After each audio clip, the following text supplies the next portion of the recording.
إن الحمد لله نحمده ونستعينه ونستغفره ونعوذ بالله من شرور أنفسنا ومن سيئات أعمالنا. من يهده الله فلا مضل له ومن يضلله فلا هادي له، وأشهد أن لا إله إلا الله وأشهد أن محمدا عبده ورسوله. يا أيها الناس اتقوا ربكم الذي خلقكم من نفس واحدة وخلق منها زوجها وبث منهما رجالا كثيرا ونساء، واتقوا الله الذي تساءلون به والأرحام إن الله كان عليكم رقيبا. يا أيها الذين آمنوا اتقوا الله حق تقاته ولا تموتن إلا وأنتم مسلمون. يا أيها الذين آمنوا اتقوا الله وقولوا قولا سديدا يصلح لكم أعمالكم ويغفر لكم ذنوبكم، ومن يطع الله ورسوله فقد فاز فوزا عظيما. أما بعد، فإن خير الحديث كتاب الله، وخير الهدي هدي محمد صلى الله عليه وسلم، وشر الأمور محدثاتها، وكل محدثة بدعة، وكل بدعة ضلالة، وكل ضلالة في النار. أعوذ بالله السميع العليم من الشيطان الرجيم. بسم الله الرحمن الرحيم. قاف والقرآن المجيد بل عجبوا أن جاءهم منذر منهم فقال الكافرون هذا شيء عجيب. أإذا متنا وكنا ترابا ذلك رجع بعيد. قد علمنا ما تنقص الأرض منهم وعندنا كتاب حفيظ. بل كذبوا بالحق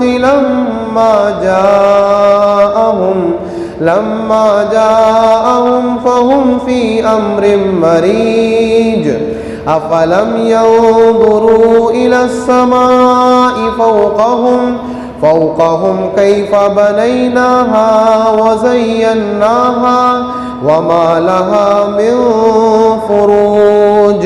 والأرض مددناها وألقينا فيها رواسي وأنبتنا فيها من كل زوج بهيج.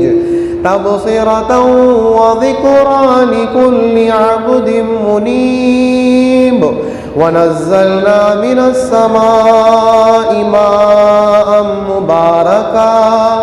مباركا فأنبتنا به جنات وحب الحصيد.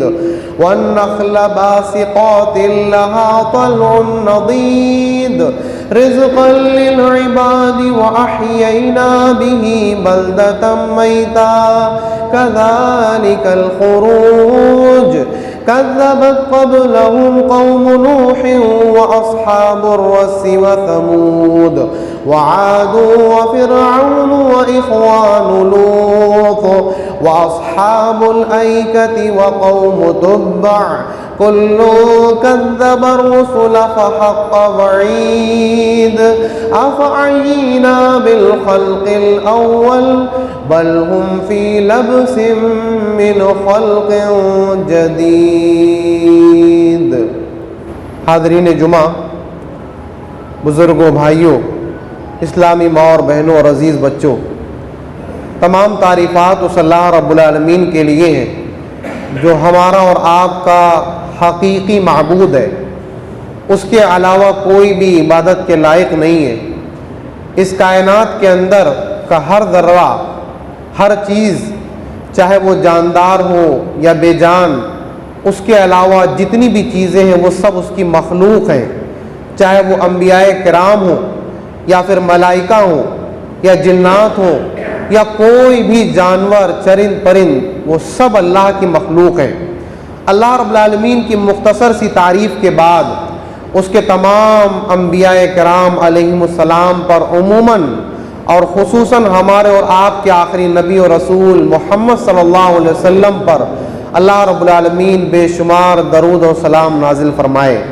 آپ صلی اللہ علیہ وسلم کے بعد آپ کے تمام صحابہ کرام رضی اللہ عنہم اجمعین پر، ان کے بعد تابعین، تب تابعین، ائمہ کرام اور قیامت تک پیدا ہونے والے اللہ کے تمام نیک بندوں پر اللہ کی جانب سے مدد، رحمت اور برکت نازل ہو۔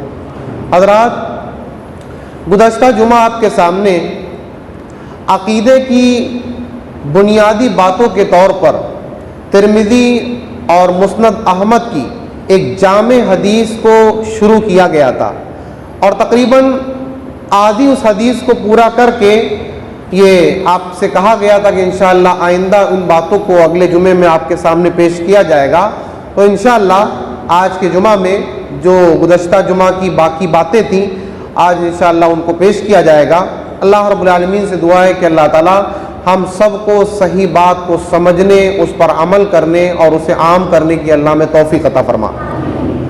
بات کو آگے بڑھانے سے پہلے مختصر طور پر جو 5 باتیں گزشتہ جمعہ میں آپ کے سامنے جو پوائنٹس آئے تھے، ان کو ایک مرتبہ دہرا کر آگے کی بات انشاءاللہ آپ کے سامنے پیش کی جائے گی۔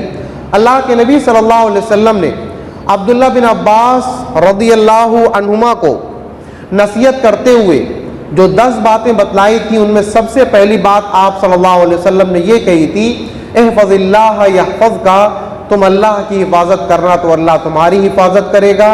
احفظ اللہ تجدہ تجاہک، تم اللہ کی حفاظت کرنا یعنی اس کے دین کی، تو اللہ کو تم اپنے سامنے پاؤ گے۔ وَإِذَا سَأَلْتَ فَاسْأَلِ اللَّهَ، تمہیں جب بھی سوال کرنا ہو تو اللہ سے سوال کرنا۔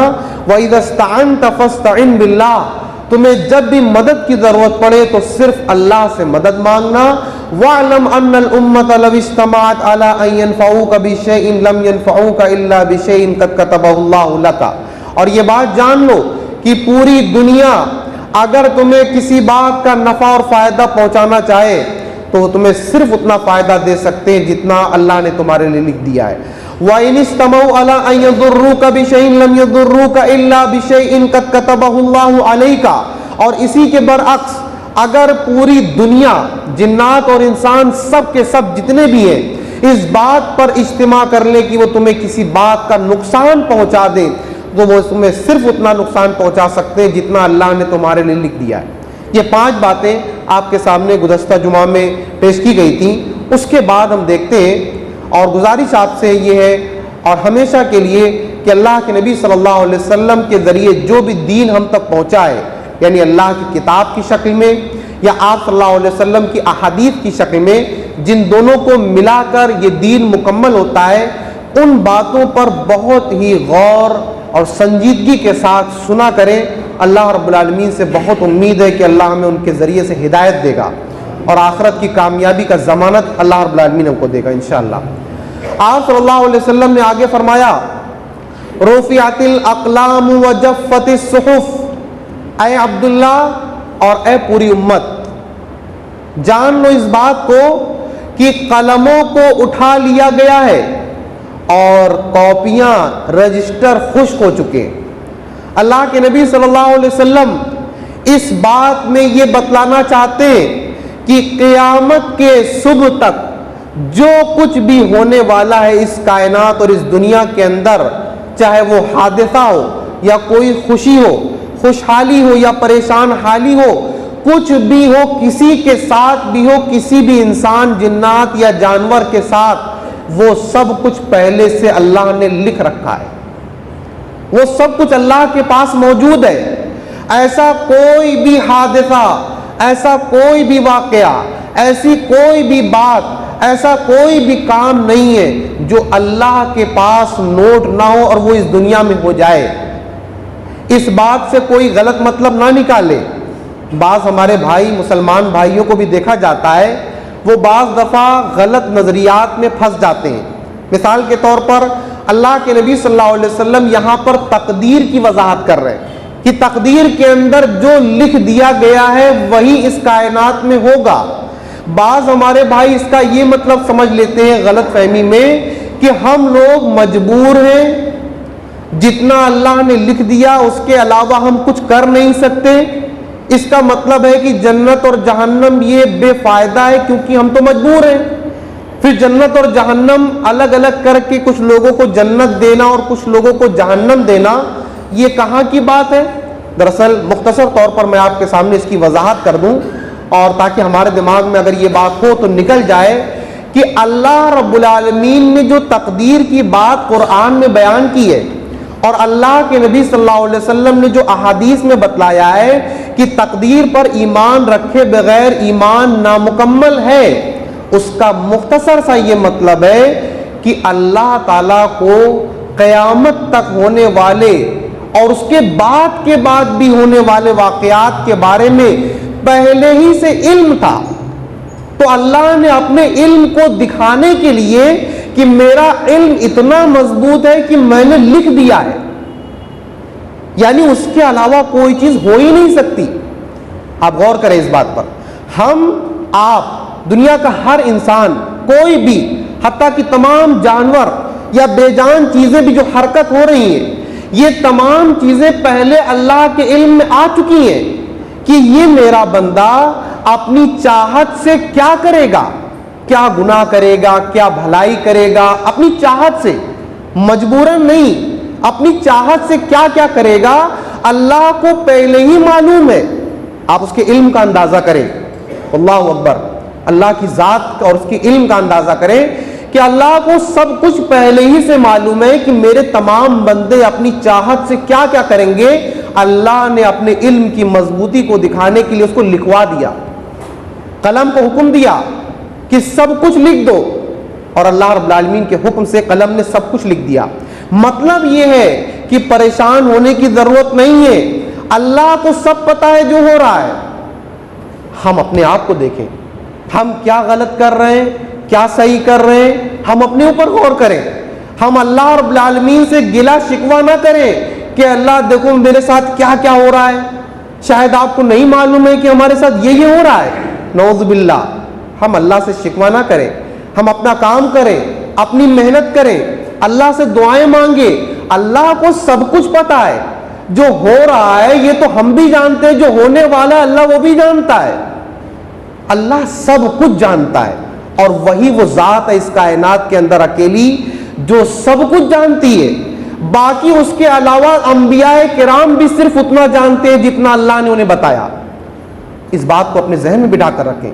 اللہ کے نبی صلی اللہ علیہ وسلم نے فرمایا قلموں کو اٹھا لیا گیا ہے، اور جن قلموں کے ذریعے سے انسانی اور جنات اور تمام جانوروں کی تقدیریں لکھائی گئی ہیں وہ رجسٹر خشک ہو چکے ہیں، یعنی اب ان میں کچھ بھی لکھا نہیں جا رہا ہے، وہ سب کچھ مکمل ہے۔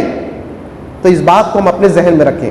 اللہ کے نبی صلی اللہ علیہ وسلم نے اس کے بعد فرمایا تعرف الی اللہ فی الرخاء یعرفک فی الشدہ، اے لوگو آسانی میں خوشحالی میں بھی اللہ کو پہچانو تو اللہ تمہارے مشکل وقت میں تمہیں پہچانے گا۔ یہ ہم انسانوں کے حالات کو دیکھتے ہوئے اللہ کے نبی صلی اللہ علیہ وسلم نے نصیحت کی ہے، عمدہ نصیحت کی ہے۔ وہ نصیحت کا تعلق ہمارے حالات سے۔ آپ غور کر لیں، ہم لوگ عام طور پر مسجدوں سے، نماز سے، دینی کاموں سے، اللہ رب العالمین سے عام طور پر اس وقت تعلق بنانا شروع کرتے ہیں، یعنی حقیقی تعلق۔ ایک تو ہمارا تعلق اب عادتاً ہو چکا ہے، ہر جمعہ نماز پڑھنی ہے، اس کے علاوہ بھی جب بھی نماز کا موقع مل جائے پڑھ لینا ہے۔ حقیقی تعلق اب ہمارا بہت کم ہو رہا ہے، یعنی جب ہم واقعی رو کر اللہ رب العالمین کے سامنے آتے ہیں تو وہ کب ہوتا ہے؟ جب ہمارے اوپر مشکلات آتی ہیں، جب ہم کہیں سے ستائے جاتے ہیں، جب ہمارے رزق میں تنگی ہوتی ہے، جب ہم بیمار ہو جاتے ہیں، تو اللہ کے نبی صلی اللہ علیہ وسلم کیا فرما رہے ہیں؟ مشکل میں اللہ کو یاد کرنا تو مجبوری ہے، تم اللہ کو خوشحالی میں بھی یاد رکھو۔ خوشحالی میں عام طور پر ہم اتنا خوش ہو جاتے ہیں کہ ہم اللہ کو بھول جاتے ہیں، اللہ کے احکام کو بھول جاتے ہیں، اس کے رسول صلی اللہ علیہ وسلم کے فرمان کو بھول جاتے ہیں۔ صحابہ اکرام رضی اللہ عنہم کی زندگیوں کو بھول جاتے ہیں اور کیا کرنے لگتے ہیں؟ جو سوسائٹی میں چل رہا ہوتا ہے وہی کرنے لگ جاتے ہیں، جس کو لوگ پسند کرتے ہیں وہ کرنے لگ جاتے ہیں۔ اس بات کی ایک بڑی مثال آپ دیکھ لیں، عام طور پر نکاح شادی کے اندر لوگ اپنی خوشیوں کو منانے میں کسی بات کا پھر خیال نہیں رکھتے، چاہے وہ پھر مسلمان ہو یا کتاب و سنت سے جڑے ہوئے لوگ بھی حد سے پار کر جاتے ہیں، فضول خرچیوں کو لے کر اور رسوم و رواج کے اندر اور بہت سارے معاملات کے اندر دین کا خیال بہت کم رہ جاتا ہے۔ اللہ کے نبی صلی اللہ علیہ وسلم کیا فرما رہے ہیں؟ تم اللہ کو اپنی خوشحالی میں بھی یاد رکھنا، یعنی مصیبت تو چھوڑ دیجئے، ہم اپنی خوشحالی میں بھی جب خوش ہوں تب بھی اپنی حد سے تجاوز نہ کریں، کوئی ایسا کام نہ کریں جو دین کے خلاف ہو۔ تو اللہ کے نبی صلی اللہ علیہ وسلم کہہ رہے ہیں کہ اللہ اس بندے کو پہچانتا ہے مشکل وقت میں۔ ہم یہ چاہیں کہ ہم خوشی میں چاہے جیسے رہ لیں اور مشکل وقت میں اللہ ہماری مدد کر لے، یہ تو اللہ کا معاملہ، اگر اللہ چاہے گا تو کرے گا، نہیں تو نہیں کرے گا۔ لیکن اگر ہم نے خوشحالی میں اللہ کو یاد رکھا تو اللہ ہم کو نہیں بھولے گا انشاءاللہ۔ اس کے بعد آپ صلی اللہ علیہ وسلم نے کیا فرمایا؟ وَاعْلَمْ أَنَّ مَا أَخْطَأَكَ لَمْ يَكُنْ لِيُصِيبَكَ وَمَا أَصَابَكَ لَمْ يَكُنْ لِيُخْطِئَكَ۔ اور اے عبداللہ اور اے پوری امت محمدیہ صلی اللہ علیہ وسلم، اس بات کو جان لو کہ جو کچھ بھی تم کو نہیں ملا وہ تم کو ملنا بھی نہیں تھا، اور جو کچھ تم پر مصیبت آئی ہے وہ تم سے ٹلنے والی بھی نہیں تھی۔ ہم لوگ عام طور پر ایک جملہ بولتے ہیں، گھروں میں بھی اس طرح کی بہت سی باتیں ہوتی ہیں اور تھوڑی باریک بات ہے لیکن ایمان سے اس کا بہت گہرا تعلق ہے۔ ایک موٹی سی مثال، کسی کے گھر میں کوئی بزرگ بیمار ہے، اللہ نہ کرے اور وہ اس دنیا سے چلے جائیں، بہت سے لوگ کہنے لگتے ہیں کہ اگر فلاں ڈاکٹر سے علاج ہو جاتا تو یہ بچ جاتے۔ کوئی ایکسیڈنٹ ہو گیا تو کیا کہتے ہیں ہم لوگ؟ اگر بریک مار دیتا تو شاید بچ جاتا، اگر میرا بچہ امتحان سے پہلے محنت کر لیتا تو فیل نہ ہوتا، اگر ایسا ہوتا تو ایسا ہو جاتا۔ اللہ کے نبی صلی اللہ علیہ وسلم نے احادیث میں فرمایا یہ شیطانی بات ہے، یہ اگر مگر جو کچھ ہو جائے گزشتہ زمانے میں اس کے بارے میں اگر مگر کا استعمال کرنا یہ شیطانی بات ہے۔ کیوں؟ اس سے پہلے ہم کو یہ بتا دیا گیا ہے کہ تقدیریں لکھی جا چکی ہیں، اس کا مطلب جو ہونا تھا وہی ہوا۔ ہمارے دوائی لے آنے سے، اس ڈاکٹر کے مل جانے سے، بریک لگا دینے سے، بچے کے محنت کر لینے سے یا کچھ کر لینے سے کچھ بدلنے والا نہیں ہے، جو ہونا ہے وہی ہوگا۔ یہ بات ہم ذہن میں رکھ لیں۔ اب اس کا یہ بھی مطلب نہیں کہ ہم محنت نہ کریں، ہم اسباب کو اختیار کریں، ہم دوا علاج کریں، محنت کریں، جو ہمارے کرنے کے کام ہیں ان کو کریں، لیکن جب کچھ حادثہ ہو جائے تو ہم اس کے بارے میں یہ نہ سوچیں کہ ہمارا کام اس حادثے کو بدل سکتا تھا۔ نعوذ باللہ، جو کچھ ہونا تھا وہی ہوا، اسے کوئی نہیں بدل سکتا تھا۔ ہاں، حادثہ ہونے سے پہلے ہم اپنا احتیاط کریں، ہم جو کر سکتے ہیں وہ کریں، لیکن یہ کبھی نہ سوچیں کہ اگر ایسا کیا ہوتا تو ایسا ہو جاتا۔ اللہ کے نبی صلی اللہ علیہ وسلم نے فرمایا ایک حدیث کے اندر فَإِنَّ لَوْ تَفْتَحُ عَمَلَ الشَّيْطَانِ، گزشتہ واقعات کے بارے میں لفظ اگر کا استعمال کرنا یہ شیطانی راستہ کھول دیتا ہے۔ وہاں سے انسان کیا سوچنے لگ جاتا ہے اگر وہ اس بات پر غور نہیں کرتا کہ اس کا مطلب ہے کہ میرے پاس طاقت ہے، میں جو چاہوں بدل سکتا ہوں، میں جو چاہوں روک سکتا ہوں، حالانکہ اللہ رب العالمین کے علم میں جو کچھ آ چکا ہے اور جو کچھ پیش آیا اسے کوئی بدل نہیں سکتا۔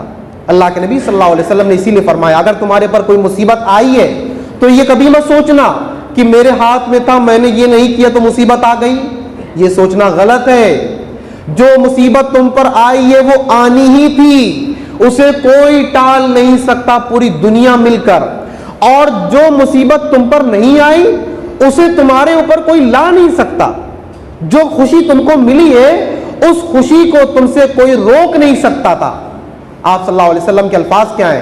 وَعْلَمْ أَنَّمَا أَخْطَأَكَ لَمْ يَكُنْ لِيُصِيبَكَ، جو کچھ تم سے چھوٹ گیا، جو کچھ تمہارے پاس سے چلا گیا، وہ تمہارے پاس رکنا بھی اس کو نہیں تھا، اور جو مصیبت تم پر آئی ہے اسے آنا ہی تھا، اسے کوئی ٹال نہیں سکتا، اسے کوئی روک نہیں سکتا۔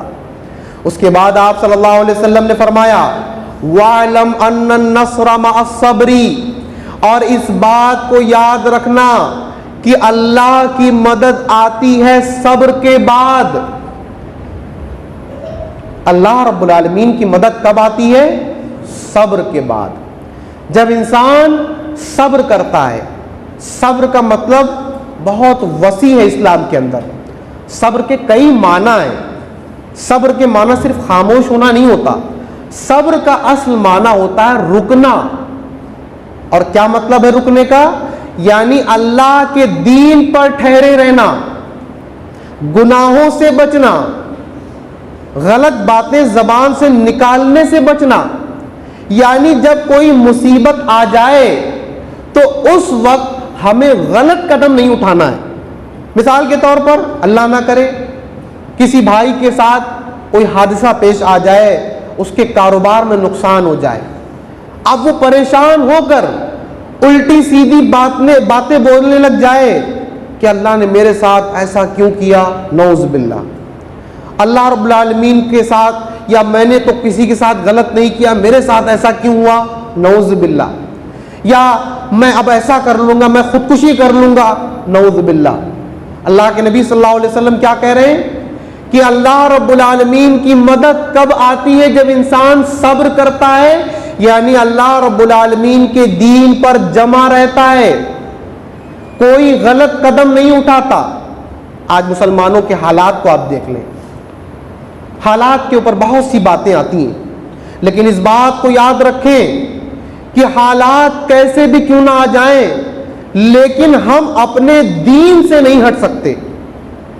مثال کے طور پر آپ کے بچے کو کسی بچے نے ایک تماچا مار دیا، تو اسلام یہ کہتا ہے کہ جس نے کسی کے ساتھ غلط کیا اس کو سمجھایا جائے یا اس کو سزا دیا جائے، اس سے بات کی جائے جس نے کوئی غلط کیا۔ لیکن اب آپ ایسا تو نہیں کریں گے کہ دوسرے بچے کو اٹھا کر مار دیں گے، دوسرے کو تماچا دے ماریں گے، یہ تو انصاف کے خلاف ہے۔ تو اسلام یہ کبھی نہیں کہتا کہ اسلام کے خلاف چلے جاؤ کسی بھی مصیبت کے وقت، بلکہ اسلام پر جمے رہنا، کوئی بھی ایسا قدم نہ اٹھانا جو اسلام کے خلاف ہو، جس سے اسلام ہمارے دامن سے چھوٹے، جس میں اسلام کی مخالفت ہو جائے، جس میں اسلام کے خلاف کوئی کام ہو جائے یا کوئی بات ہو جائے یا کوئی نعرہ لگ جائے یا کچھ ہو جائے۔ اسلام کے خلاف کوئی بھی بات نہیں آنی چاہیے۔ جب ہم اس حالت میں رکے رہیں گے، اپنے دین پر عمل کرتے رہیں گے، جو کچھ کرنے کے لیے کہا گیا صرف اتنا کریں گے، اپنی طرف سے منمانی نہیں کریں گے، چاہے کتنی مصیبتیں آ جائیں، تو اللہ کی مدد آئے گی۔ تب کیا ہوگا؟ اللہ کی مدد آئے گی۔ اللہ کے نبی صلی اللہ علیہ وسلم نے اسی لیے فرمایا وَاعْلَمْ أَنَّ النَّصْرَ مَعَ الصَّبْرِ، اور اس بات کو جان لو کہ اللہ کی مدد صبر کے بعد آتی ہے۔ یعنی اللہ کے دین کو جب تک آدمی ہاتھ میں پکڑے رہتا ہے مضبوطی سے، تو اللہ کی مدد آتی رہتی ہے۔ جب انسان اپنے منمانی کرنے لگتا ہے، جذبات میں آ جاتا ہے، غصے میں آ کر کوئی قدم اٹھانے لگ جاتا ہے، اس وقت اللہ رب العالمین کی پھر مدد نہیں آتی۔ آپ اللہ کے نبی صلی اللہ علیہ وسلم صحابہ اکرام رضی اللہ عنہم کی شروعات کی زندگی کو اٹھا کر دیکھیے۔ مکہ میں جب آپ صلی اللہ علیہ وسلم نے اپنی دعوت کو پیش کیا تو کئی سال چھپ چھپ کر اللہ رب العالمین کے دین کی دعوت دیتے رہے، اکیلے اکیلے مل کر۔ خانہ کعبہ میں نماز تک پڑھنے کو نہیں ملتا تھا، لیکن صحابہ اکرام نے غصے میں آ کر کوئی قدم نہیں اٹھایا، کوئی الٹی سیدھی بات زبان سے نہیں نکالی، اور صبر کرتے رہے۔ جیسا اللہ کی طرف سے قانون آیا اس پر جمے رہے۔ اس کے بعد اللہ رب العالمین کی مدد آئی اور مسلمانوں کو ترقی ملی، مسلمانوں کو طاقت ملی، تو ہر چیز کا ایک وقت ہوتا ہے، ہر چیز کے لیے، ہر وقت کے لیے ایک عمل ہے۔ اسلام نے ہر موقع کے لیے ایک رہنمائی کی ہے۔ تو اللہ کے نبی صلی اللہ علیہ وسلم نے اسی لیے فرمایا، اور آپ صلی اللہ علیہ وسلم نے فرمایا وَأَنَّ الْفَرْجَ مَعَ الْكَرْبِ، اور مصیبت کے بعد ہی مصیبت سے نجات ملتی ہے۔ یعنی اگر مصیبت تمہارے اوپر ہے، اس کا مطلب تمہیں دین پر رک کر مصیبت کے خاتمے کا انتظار کرنا ہے۔ اور آخر میں آپ صلی اللہ علیہ وسلم نے فرمایا وَعْلَمْ أَنَّ مَعَ الْعُسْرِ يُسْرًا، اور اس بات کو یاد رکھنا کہ ہر مشکل کے ساتھ آسانی ضرور آتی ہے۔ اللہ رب العالمین اپنے بندوں پر مصیبت بھیجے یا ان کی آزمائش کرے، ہر مشکل کے بعد اللہ تعالیٰ آسانی ضرور بھیجتا ہے، اور اللہ تعالیٰ اپنے بندوں پر مصیبتیں اتنی ہی بھیجتا ہے جتنی برداشت کی طاقت اس کے بندوں کے اندر ہے۔ اس بات کو کبھی بھی اپنے ذہن سے نہ نکالنا۔ یعنی انسان کے اندر، مسلمان کے اندر نا امیدی کی کیفیت نہیں آنی چاہیے کہ اب کچھ نہیں ہو سکتا، اب تو کوئی راستہ نہیں ہے، اب کیا کیا جا سکتا ہے۔ نا امیدی نہیں آنی چاہیے، اور نا امیدی انسان کے اندر جب پیدا ہوتی ہے تبھی وہ جذبات میں آ کر الٹے سیدھے قدم اٹھاتا ہے، الٹی سیدھی باتیں زبان سے نکالتا ہے، غصہ میں بات کرتا ہے، یا جذبات میں یا نا امیدی میں اتنا نیچے چلا جاتا ہے کہ اپنے آپ کو مٹا دیتا ہے۔ تو اللہ کے نبی صلی اللہ علیہ وسلم نے ان 10 باتوں کے اندر ہم اور آپ کو جو دروس دیے ہیں، ہم اور آپ کو جو باتیں بتلائی ہیں، ان کو اپنے ذہن میں رکھیں۔ آج کے خطبے کا خلاصہ یہی ہے، آپ صلی اللہ علیہ وسلم نے جو 5 باتیں بتلائی ہیں، ایک مرتبہ ان کو آپ کے سامنے دہرا کر اپنی بات کو انشاءاللہ پورا کروں گا اور ختم کروں گا۔ اللہ کے نبی صلی اللہ علیہ وسلم نے فرمایا کہ قلموں کو اٹھا لیا گیا ہے، اور رجسٹر جس میں تقدیریں لکھی ہیں وہ خشک ہو چکی ہیں۔ اور اس کے بعد آپ صلی اللہ علیہ وسلم نے فرمایا کہ اللہ کو اپنے خوشحالی میں بھی یاد رکھنا، تبھی اللہ تم کو مشکل وقت میں بھی یاد رکھے گا۔ اور اس بات کو جان لو کہ جو مصیبت تم پر آئی ہے وہ آنی ہی تھی، اور جو مصیبت تم پر نہیں آئی ہے، اگر تمہارے پر خوشحالی آئی ہے تو وہ اس خوشحالی کو کوئی ٹال نہیں سکتا۔ اور اس بات کو جان لو کہ انسان کو مدد اور مسلمانوں کو مدد اسی وقت ملتی ہے جب وہ صبر کرتے ہیں، یعنی اللہ کے دین پر جمے رہتے ہیں، اور مصیبت کے بعد مصیبت کا خاتمہ ضرور ہوتا ہے، اور ہر مشکل کے بعد آسانی ضرور آتی ہے۔ آخر میں اللہ رب العالمین سے دعا ہے کہ اللہ تعالیٰ ہم نے جتنی بھی باتیں اللہ کے نبی صلی اللہ علیہ وسلم کے ذریعے اللہ رب العالمین کی طرف سے جو باتیں آئیں ان کو سنا، اور اللہ رب العالمین ہمیں ان کو سمجھنے کی بھی توفیق عطا فرما، ان پر عمل کرنے کی بھی توفیق عطا فرما۔ اللہ رب العالمین ہماری اصلاح فرما دے، جتنے بھی اعمال ہم کر لیتے ہیں ٹوٹے پھوٹے، اللہ انہیں قبول فرما لے، ہم سے جو بھی غلطیاں ہو رہی ہیں اللہ انہیں معاف فرما دے۔ اے اللہ، ہمارا اس بات کا اعتراف ہے کہ ہم بہت گنہگار ہیں، لیکن ہمارا ایمان ہے کہ تو ہی ہمارا حقیقی معبود ہے، اور ہم تیرے رسول محمد صلی اللہ علیہ وسلم پر ایمان رکھتے ہیں۔ اللہ رب العالمین ہمیں اسی ایمان کے بنا پر معاف فرما دے۔ اللہ رب العالمین ہم میں سے جو پریشان حال ہیں ان کی پریشانیوں کو دور فرما دے، جو کسی بھی طرح سے کسی بھی حال میں ایسے ہوں کہ وہ بتا نہ سکتے ہوں، اللہ ان کی غیب سے مدد فرما دے۔ اللہ بیماروں کو شفا عطا فرما۔ اللہ رب العالمین تو مسلمانوں کو پھر سے ایک مرتبہ اپنی اصلاح کی توفیق عطا فرما۔ آمین۔ وآخر دعوانا الحمدللہ رب العالمین۔